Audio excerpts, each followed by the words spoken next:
Hi everyone, I am Preeti and I'm absolutely delighted to welcome you all in our today's session Introduction to Programming Paradigm. Programming paradigm is a foundation.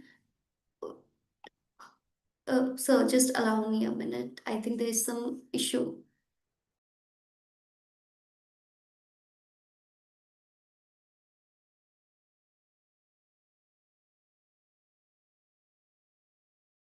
I'm so sorry, guys. There was some technical issue. So, hi everyone. Preeti this side. Programming paradigm are the foundation of how we think, design, and build software.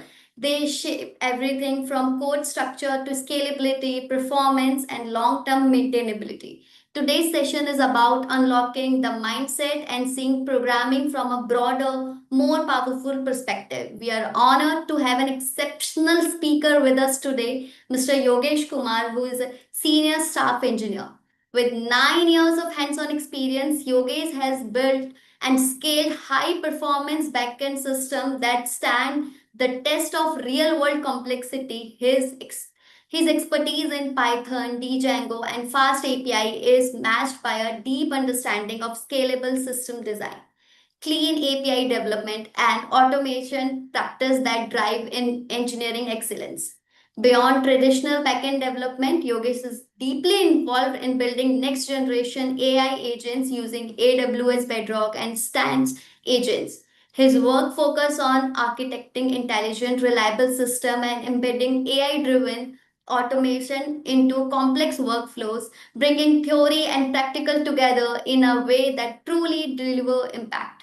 Throughout his career, Yogesh has consistently performed engineering process, reducing manual efforts by over 70%, cutting technical depth by 80%, and championing test-driven development to build resilient, maintainable system. We'll wrap up the session with a live Q&A, so feel free to share your thoughts in the Q&A tab. So sit back, stay curious, and enjoy a session packed with insight, clarity, and practical takeaways. Let's give a loud and enthusiastic welcome to Mr. Yogesh Kumar. Over to you, Yogesh. Thank you, Preeti. Thank you so much for introducing myself. And hi, everyone. As Preeti mentioned, I am Yogesh, and I've been working in this industry for over 9 years. And I have worked in different industries like healthcare, energy, and data analytics. At the moment, I'm working at Nagarro as a senior staff engineer, where I'm building AI agents using AWS Bedrock and Strands agents. So, without going or wasting a lot of time, let's start with the session. And just let me share my screen with you first.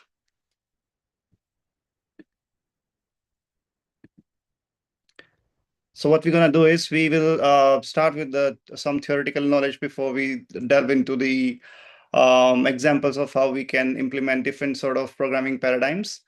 And what we can expect from this session is basically like we want to understand what a programming paradigm is, and we're going to learn about three common ways of writing programs, and we will be seeing simple real world examples for each, and we also be going to be understanding when and why to use each approach. So you don't need to have any deep coding background for this as well. So this is going to be very simple and so the goal is not the syntax, but the goal is how we think about while we are writing the software, right? So what is a programming paradigm? So basically, a programming paradigm is just a way of thinking about how the programs are written.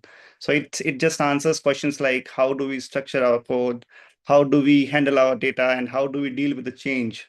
So different paradigms solve same problem but in different ways.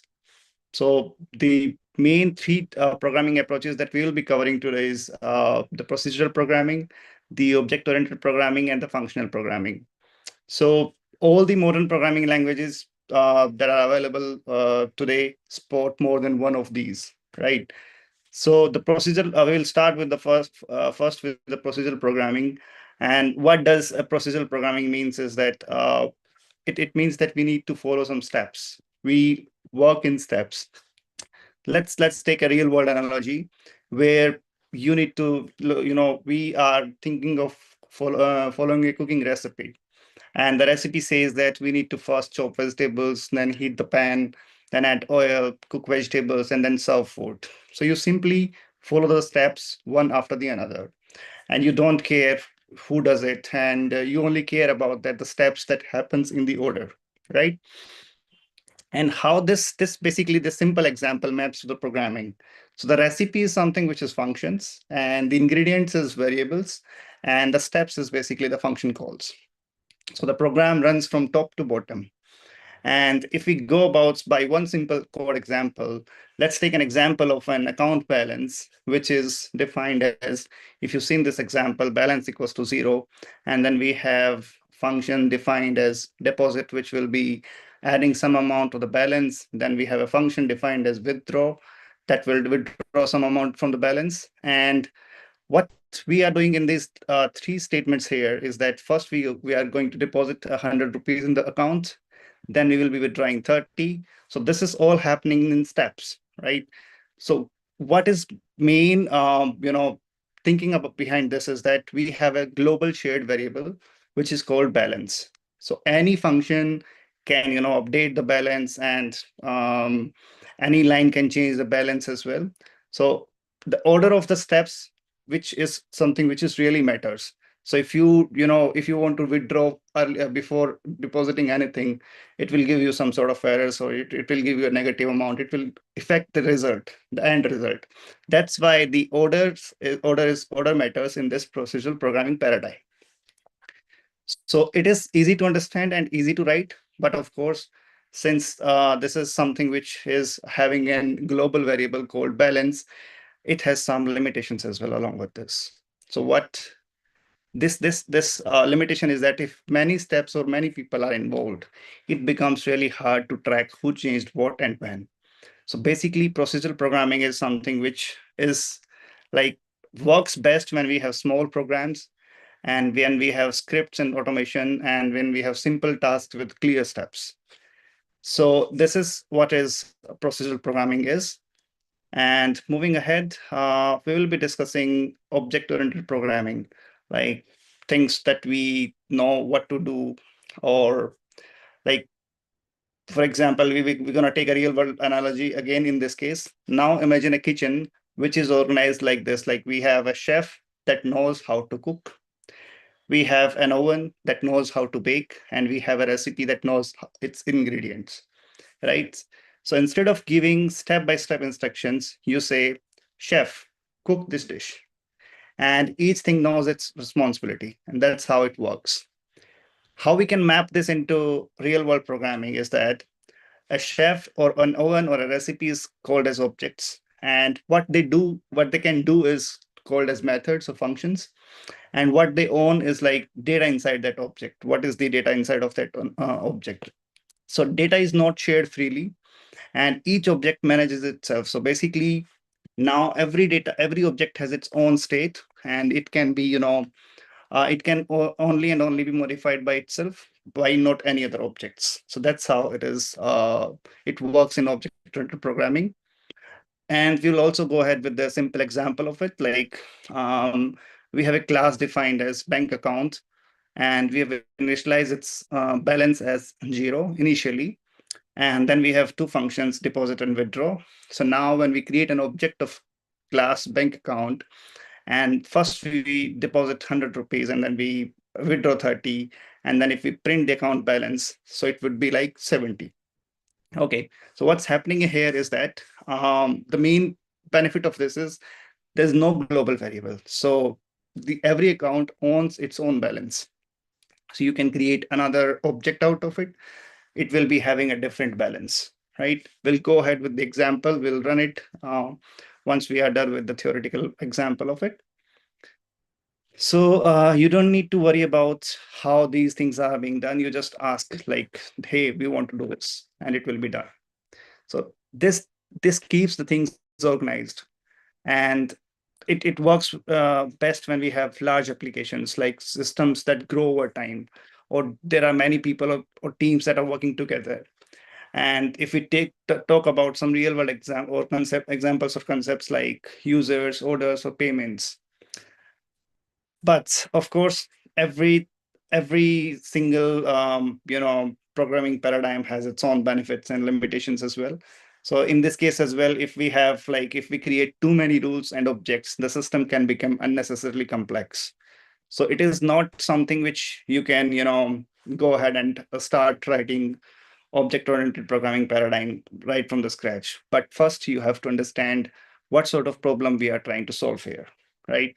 So programming paradigms are not like it's not about what you code, it's about how you think that you how you should write the code. Moving ahead, we have functional programming. So in the main thing here is that we transform but we don't touch the original things, right? So imagine this role in cooking that never change the original ingredients. Instead, we just take ingredients, apply a transformation like we cut it and we get a new result and leave the original untouched. So how this can be mapped to programming? For example, our input data is never changed, right? So functions return new data and same input always gives same output. So you must have heard somewhere, you must have read somewhere that we define pure functions. And by mean pure functions, what do we mean by pure functions is that whenever you give same data, it always gives the same result, right? And nothing is, modified secretly. So if we go ahead with a simple example of it, we have a function defined as apply text. So it has a variable inside it called prices. So what we do is we just, calculate some sort of text and we get new prices. So when we passed this prices, we got the new prices as returned. So that original data, which was prices, is kept it as it is. But the function changed the data and returns us a new data, right? A new list is created. It's easy to predict and test, and this is how it works in functional programming. And when does the functional programming works best? In case of data processing, analytics, systems, running that many tasks at once, or situations where mistakes must be avoided, we can use functional programming, right? And this style, can feel unnatural if you're used to changing things directly.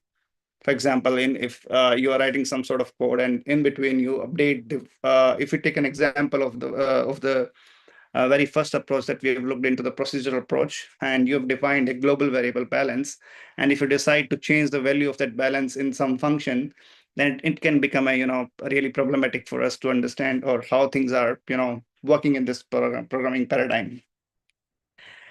And now if we are going to quickly compare different approach, so in small or in a one liner, I would say procedural is not nothing but just to follow steps, and oops lets things manage themselves, and functional is something that transforms data safely.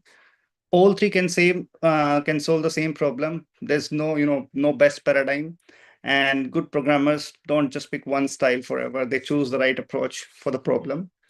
And as I've already mentioned, that programming paradigms are not about code, they are about how we think, right? Now let's quickly go ahead and let me share some live examples with you.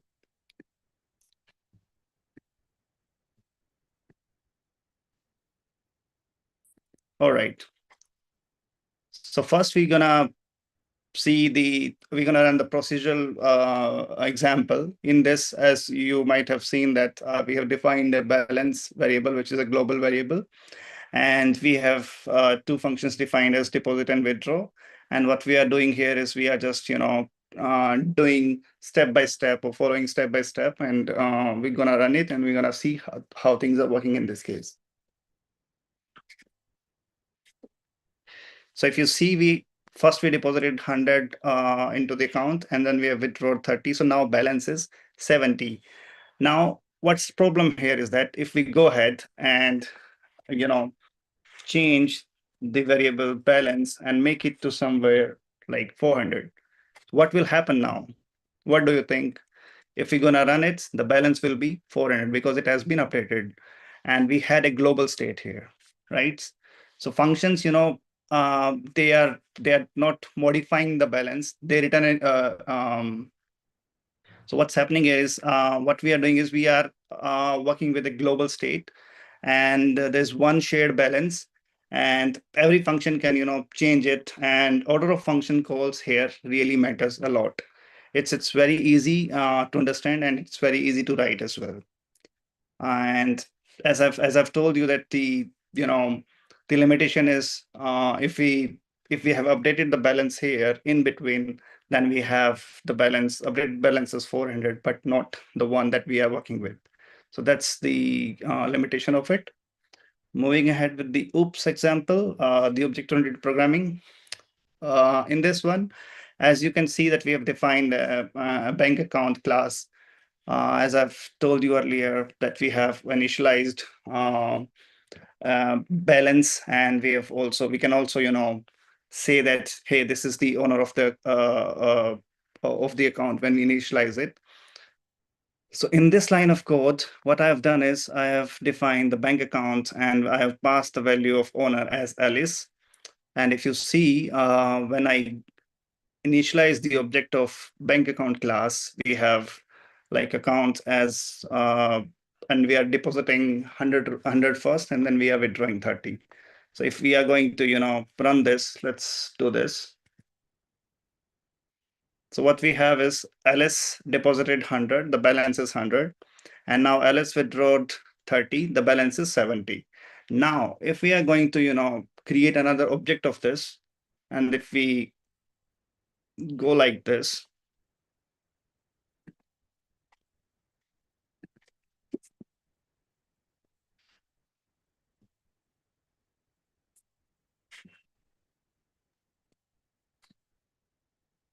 and if I run this, so you see that we can, there's no shared global state. Every bank account has different object, and you can see already that Alice's balance is 70 at the moment, because initially he has submitted 100 and deposited 100 and then withdrawn 30. Similarly, if we talk about the accounts two, which is of Bob, its balance is 400 because he has deposited 500 and withdrawn 100, right? So this is the difference between OOPS and the object-oriented programming paradigm and procedural paradigm. So, so you can see that there are two accounts and two balance, there is no conflicts, and this basically scales naturally. And this is kind of it is solving a problem where there are a lot of people who are working in a team, and the problem is in itself is very complex, and we have to solve it in a way. So there's this another way we can write code differently, and that is called some sort of design patterns as well. So you might have heard that, or might have read about design patterns somewhere, but this is something which is beyond the scope of this particular session. So I'll skip that, and moving ahead with the functional programming. Similarly, here what we did is we have defined two functions, like a function with the functionality of deposit, and another function with the functionality of withdraw. And balance is something which we have defined here. And give it a thought that this is not something which is a global variable, and this variable is not being modified or updated anywhere in the functions. So basically, these functions do not have any sort of control over its a state. So what we are doing here is that we define the balance as 0 initially, and then we have deposited 100 and we have passed the balance. So what it gave us is that it has transformed the variable and gave us, let me just run it so that you can actually understand.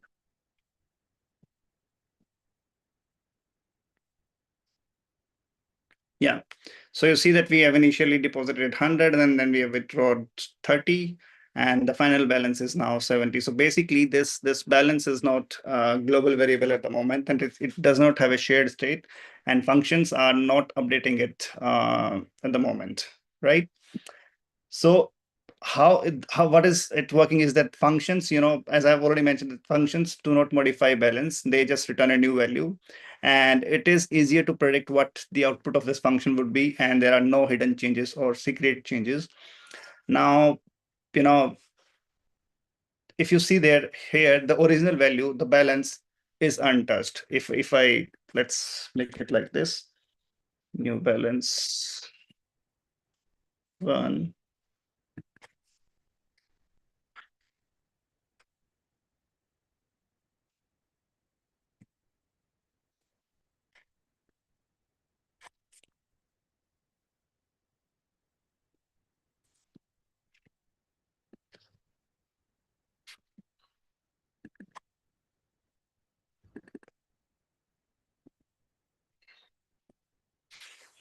All right.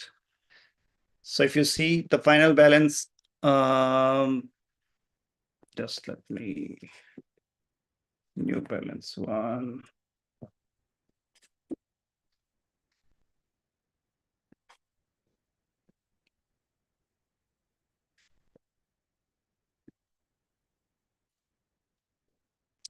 Okay, so if you see the final, initially the balance was 0, so it has, this is the original one. So the original balance still remains same, so it do not update the balance itself.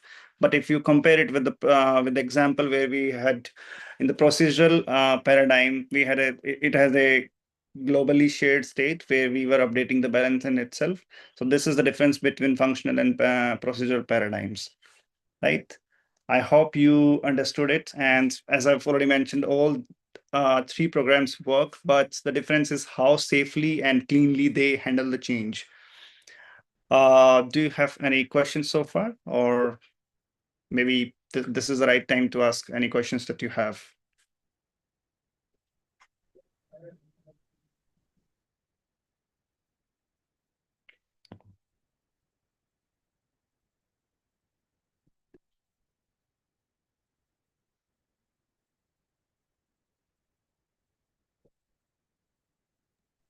Oh, sorry to interrupt. Guys, if you have any question, please write it down in a Q&A tab.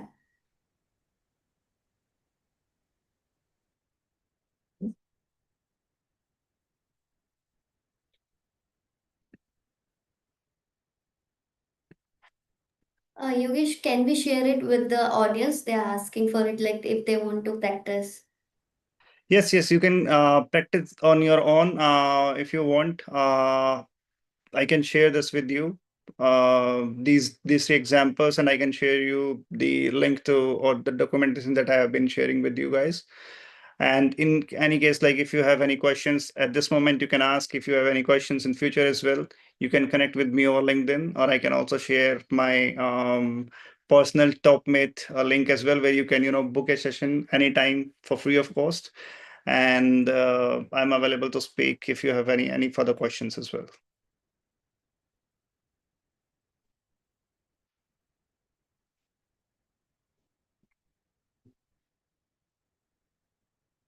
Preeti, you are on mute.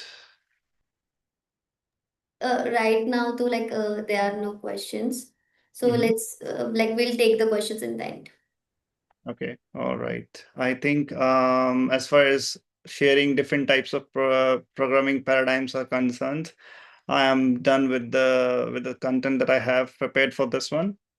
And I mean, I wanted to make it more kind of Q&A session. So if you guys have any questions, which you can, yes, of course, I'll definitely explain this init function. Let me go back here. So if you see here, we have defined a class bank account, and the init function is nothing but just a constructor of this class. So whenever you create a class, you have to define an init function to actually control how your object is defined or how your object is created. So whenever we are creating this account here, if you see, we have provided this alias as an argument to this class.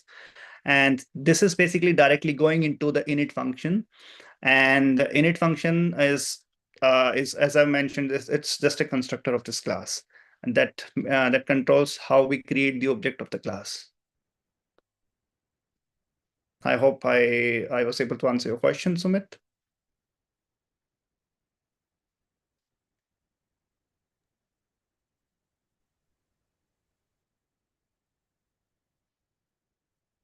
Any other questions? Let me just share my link here. Yes, there's one more question actually. What is a contractor, sir? I have got a question like, please explain inheritance concept. Okay, all right. Inheritance is nothing but, for example, if you want to create a base class, if we talk about a class named, let's go ahead with the example. I'll just, so I have defined a class, for example, named a bird. Okay, and it has this class has some properties like uh, can it fly, something like that, and it's a like true or false, something like that, right? And let's take a different example. I think this would be much easier for you. I have defined a car. Okay, number of tires, uh, number of cylinders.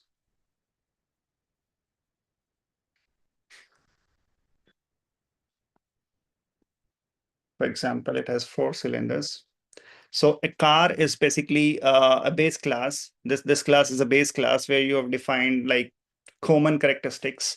But if you go ahead and create multiple different classes, like it has a whether this car is a sedan car, whether it is an SUV, whether it is a hatchback, something like that. So what you do is you inherit this base class into the other class, like class as sedan,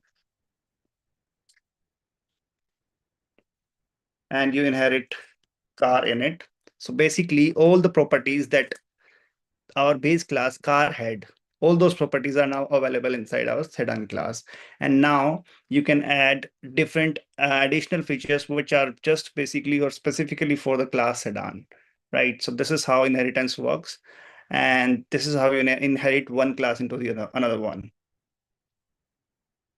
I hope I was able to answer your question or explain it to you, David. I'm a full stack developer on Python, Django. I create many web-based applications on Django. Any more questions? Yeah, there are questions. Actually, Ravindra is asking, can we have overloaded init method like Java? Can we overload the init method? Init method is something which you cannot overload, but there's one more method in Python, which is called as new. This is similarly like this, right? This is the structure of this method. And what happens is how it works is when you want to create more new classes, like as I've explained, as I've inherited car inside sedan. So we are inheriting it car inside sedan. So we can control how this new class is created. So this is the function where defined. So if we talk about a design pattern called singleton patterns, where you can just have one object of the class.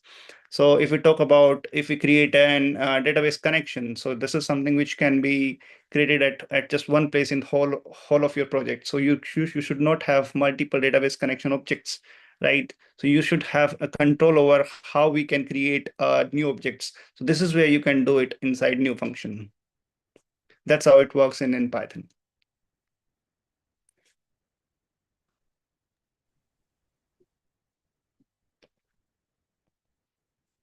I hope I was able to answer your question, Ravinder.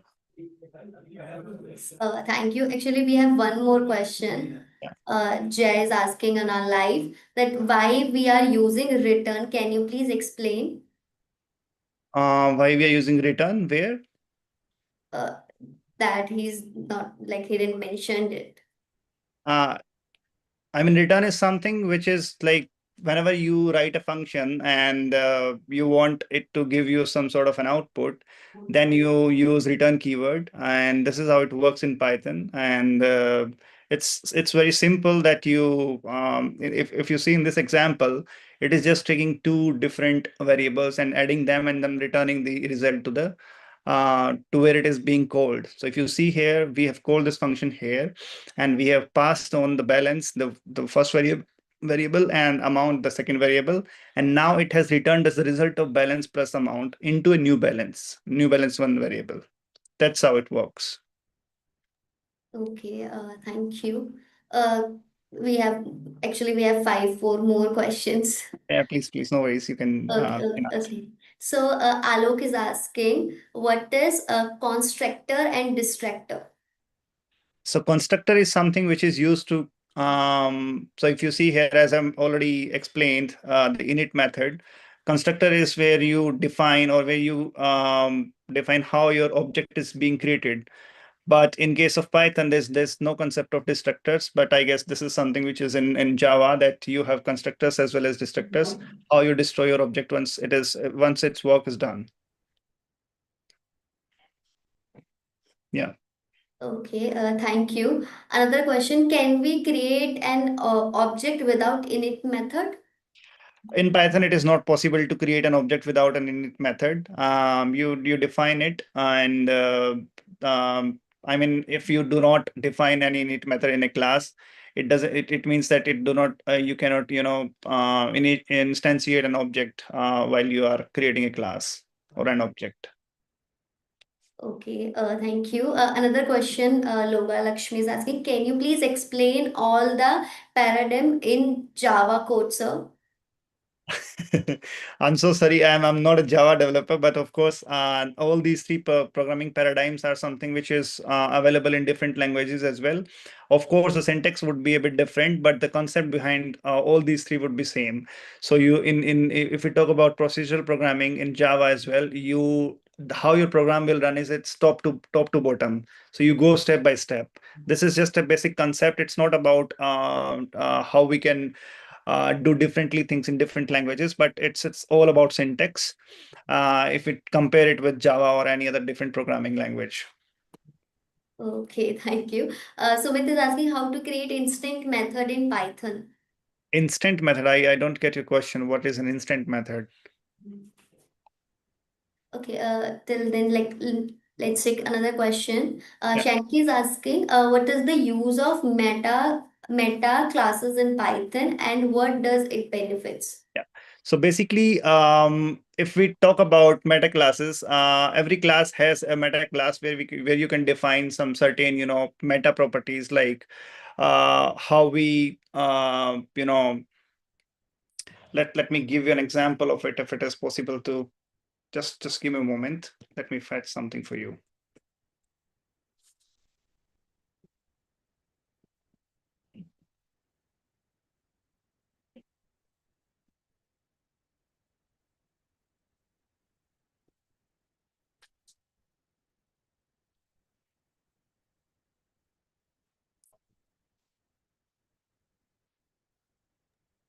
He's uh, he's asking for instance method.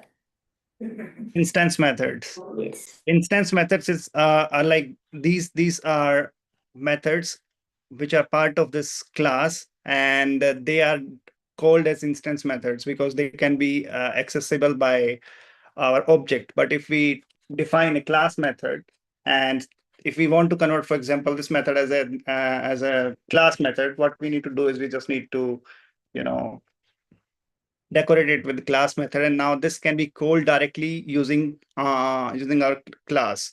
So if I have to call this method, this would be like bank account dot deposit. So this is how you can call a class method. And if you see, if it was not a class method, it was an instance method, it can be directly called using an instance of the class. Account is an instance of the class, and hence we are able to call it directly by account dot deposit. Okay, sir. Thank you. We have one more question. Can you please share tips on building a strong foundation in programming as a fresher? I mean, as a fresher, what you need to understand is, see, every different programming language has a different phase of or different syntax, but the basics remains the same. So first, what you need to do is you need to understand different sort of basic concepts, like what are different sort of variables that are available, what are different sort of data types available in a particular programming language, and how we loop over certain number of elements in a list, or how do we use different sort of looping mechanisms, like using while loop, do while loop, for loop, these sort of things.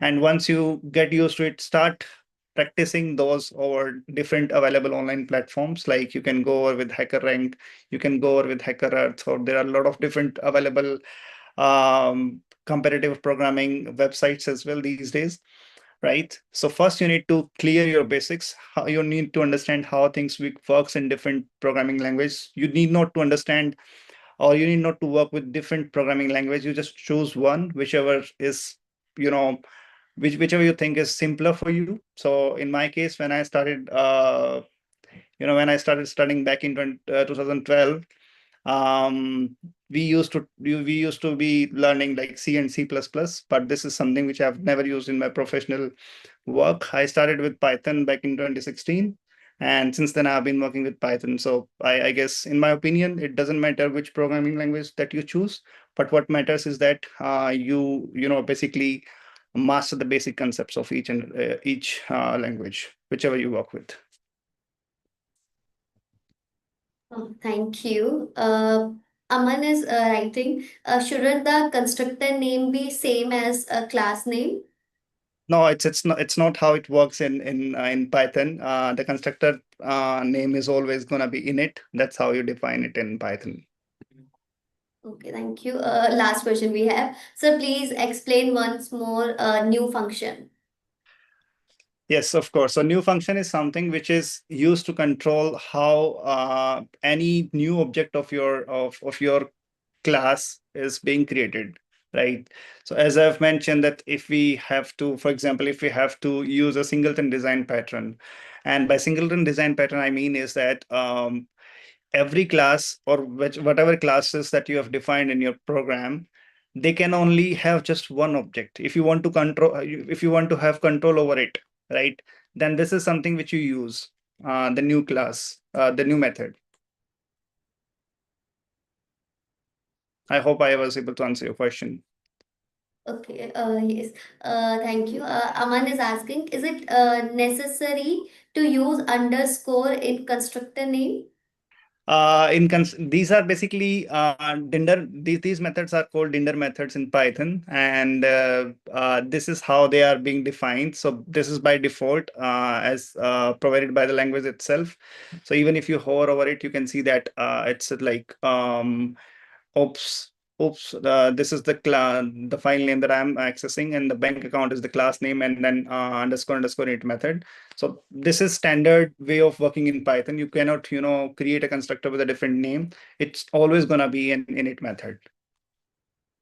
And init is something which initialize as its name's mentioned, it initializes the object, and new is, as its name says, it creates the new object of the class.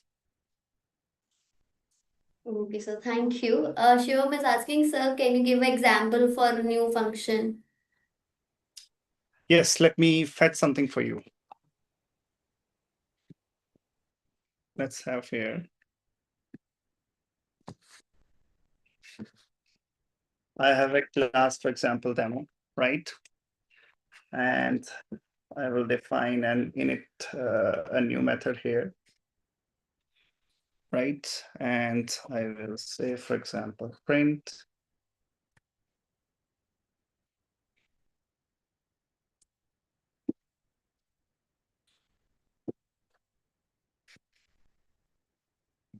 Right? And I will return it using super.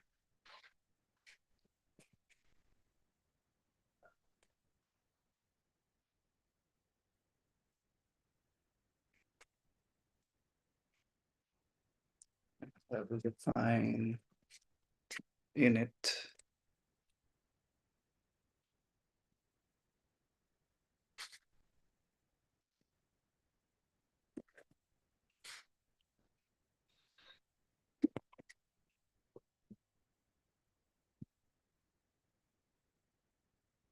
Just give me a second.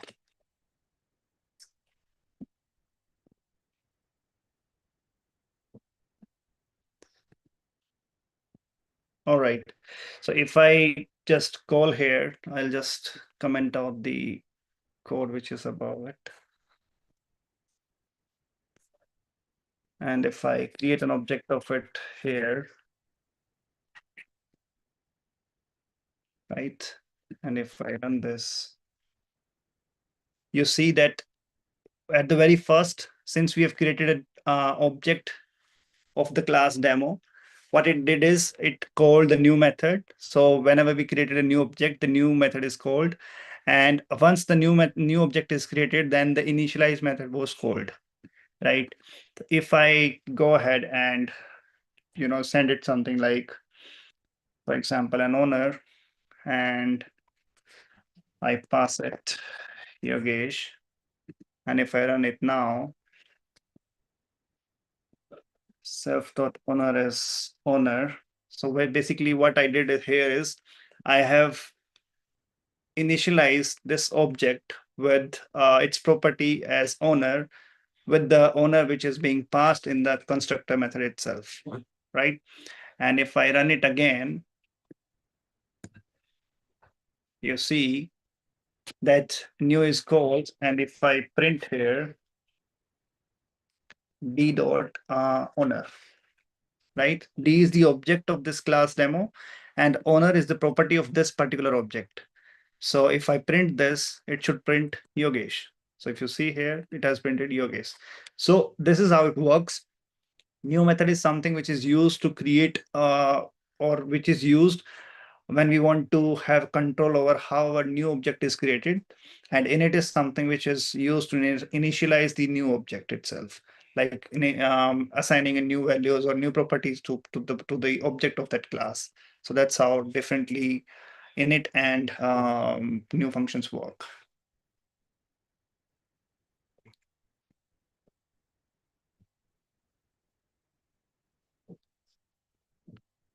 Any other questions?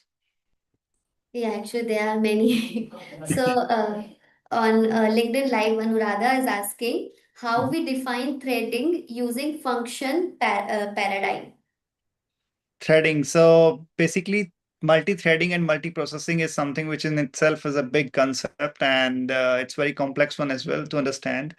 And multi-threading is something which is used when in case of where you have to, where input output is involved. And by input output, what I mean is, for example, you are trying to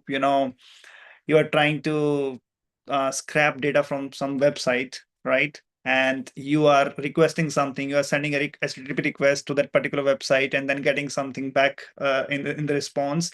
That's where multi-threading is something which can be used, because it involves multi-thread, inputs and outputs, and you can create multiple threads, and this way you can maximize the use of its the performance of the system in itself, right? And that way you can actually get data or scrap data more frequently and in a more better way. But if we talk about multiprocessing, it is something which is involved with the processing power of our systems.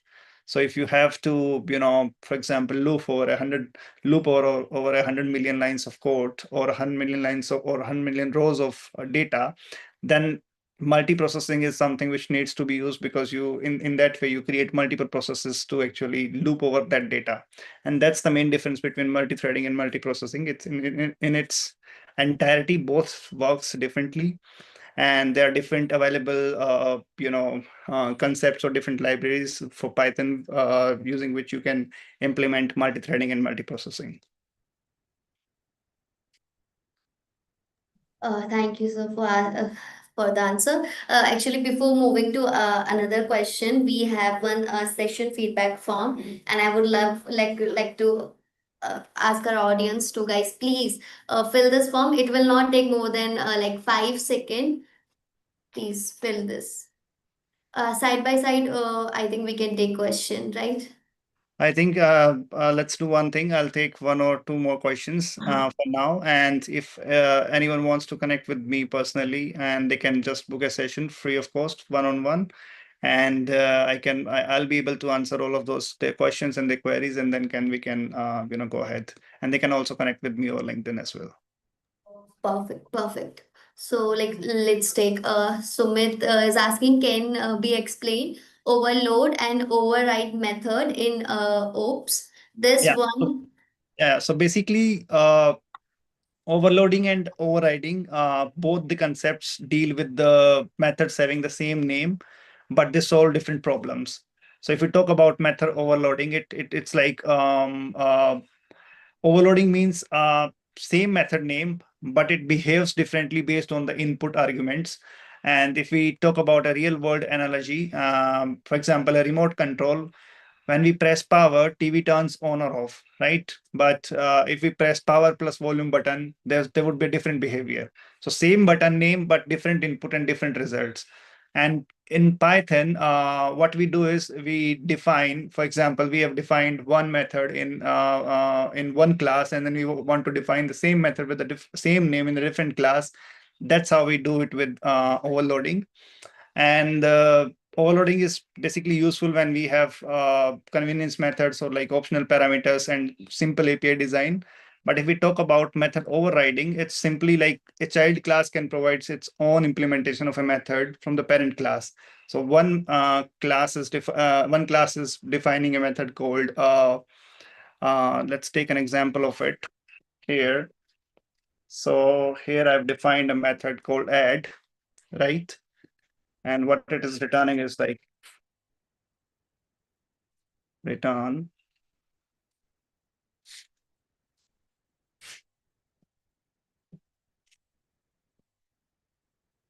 And here I am passing X and Y, right? So this is a method which we have defined in the class demo. And if I have defined another class, demo2, and I inherit this class demo in this one, and I override the function, which is called as add. And what it does is basically it takes three different arguments, and then it returns result of x plus y plus z. So basically what we did is we have defined the same name and we have overridden the method called add in class demo2, which was defined in class demo. So that's how method overriding works.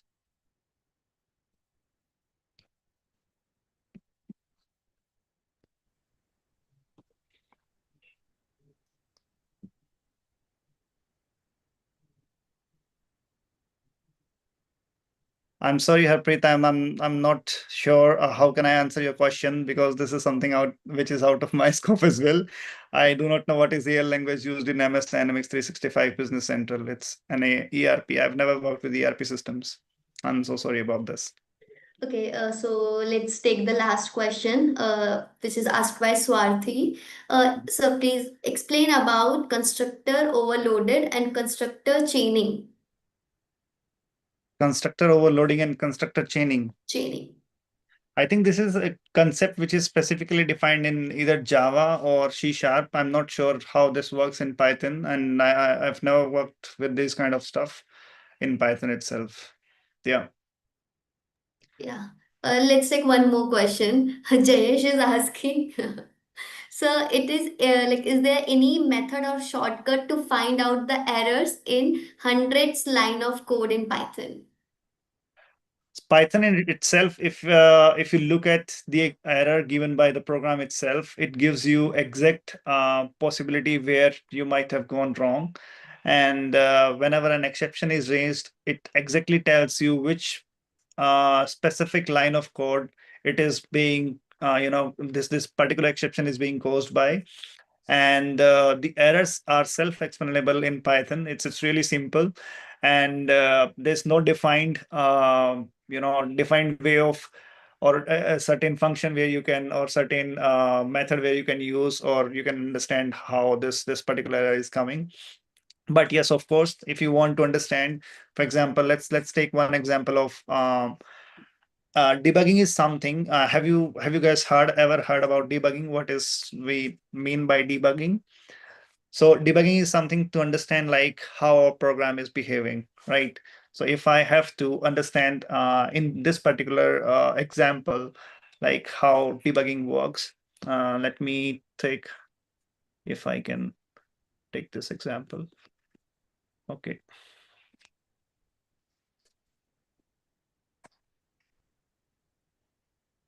All right. So how it works in Python is if I, for example, I define a breakpoint here. So this is latest Python keyword, which is called breakpoint, to define a breakpoint in your program. And when you run your program itself, uh, just a moment.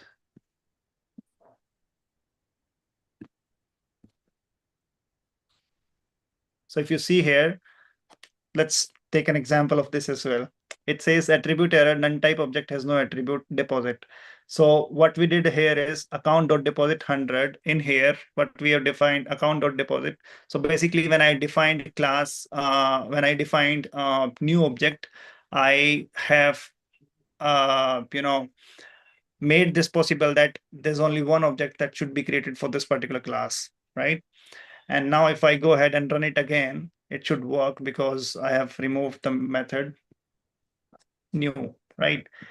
So now if you can see, we are debugging this particular program. And if you see here, if we check the value of this particular object account, it says that it's an bank account object at this is particularly memory reference.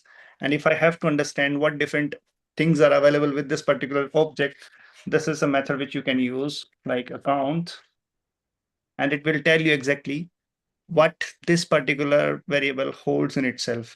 So you can, call account dot balance,